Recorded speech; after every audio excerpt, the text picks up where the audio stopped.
wasiirka wasaaradda hawlaha guud dhulka iyo guryeynta, wasiirka wasaaradda xanaanada xoolaha, wasiirka wasaaradda dhalinyarada iyo ciyaaraha, wasiir ku-xigeenka amniga, xildhibaanada golaha wakiilada, golaha guurtida, cuqaasha iyo salaadiinta, siyaasiyiinta iyo howlwadeennada wasaaradda, dhammaantiin waxaan ku salaamayaa salaanta islaamka. Assalaamu calaykum waraxmatullaahi wabarakaatuh. waxaynu joognaa maanta inaynu sharaxno ergaabo 15 sano kadib siday noqon doonto haddii la yiraahdo shaqadii aynu soo qabanay oo qoran oo cid waliba fahmi karayso ayaa halkan laynugula wadaagay. waxaan rajeynayaa ergaabo beeray ahayd 53 beerood baa lasoo diiwaan geliyey. beerahaas wadooyin fiican baa loo sameeyey iyo naqshado wanaagsan. dhulkaasi inuu fidi doono oo magaaloobi doono oo reer Ceergaabo iyo guud ahaan reer Sanaagba ka faa'iidi doonaan baan rajeynayaa. master balaanku muxuu faa'iido leeyahay? 3 qodob oo kooban baan ku soo koobayaa.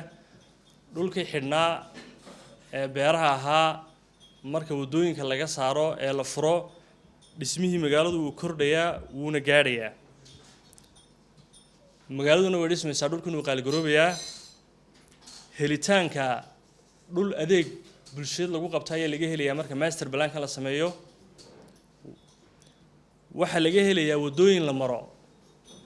haddii beer 4 kilomitir ay jirto dee waxaad ku khasbanaanaysaa oo xagga dambe u baahan tahay inaad ka wareegto inaad beerti la soo wareegto. master balaanku marka la sameeyo wadooyinka laga dhex saaray waxay faa'iido u tahay ummadii maraysay.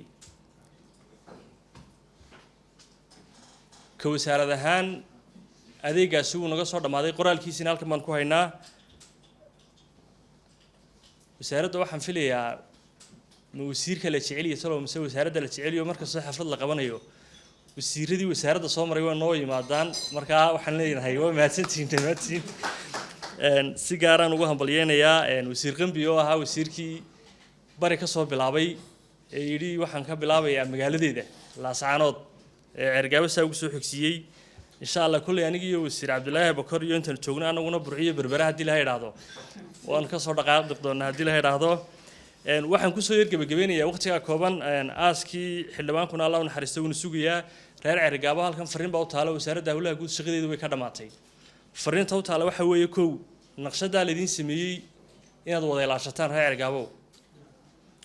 2 naqshada la sameeyay beer kastaba dan guud wixii looga baahnaa baa lagu calaamadiyay in iyaduna wax idin dhaxeeya oo aad dhamaantiin wadaleedin ay noqdaan. halkii iskuul lagu calaamadiyay iyo halkii dhakhtar lagu calaamadiyayba sideedii loo helo oo qofka beerta lihi kula ilaaliyo dawladda hoose iyo dawladda dhexeba. 3 wadooyinka waaweyn ee la sameeyay cid walba way u baahan tahay. warar yar oo hordhaci way ka soo baxeen oo sheegayeen oday wax lagu yara xidhxidhay. marka dardaarankan u raacinayaa waddo kasta oo cagaf martay inaynu ka wada noqotaan ilaaliyayaal guud. baahideennii iyo adeegeennii iyo wixii oo dhan ku xidhan. marka wasaaradda hawshii soo dhamaatay oo soo dhaaftay reer Ceergaabo iyo dadkii deegaanka ahaa bay u taalaa sidaa la idinku naqshadeeyay inaad idinkuna u dhisataan oo u qurxisataan oo u ilaashataan oo dantii guudna la idinku yimaado maalinta loo baahdo 15 sano kadib iyo 20 sano kadib haddii Ilaahayna gaarsiiyo. halkii iskuul ahaydna iskuulkeedii looga dhigo, halkii dhakhtar ahaydna dhakhtarkeedii looga dhigo. aad baad mahadsantihiin. waana soo koobay. Assalaamu calaykum waraxmatullaah.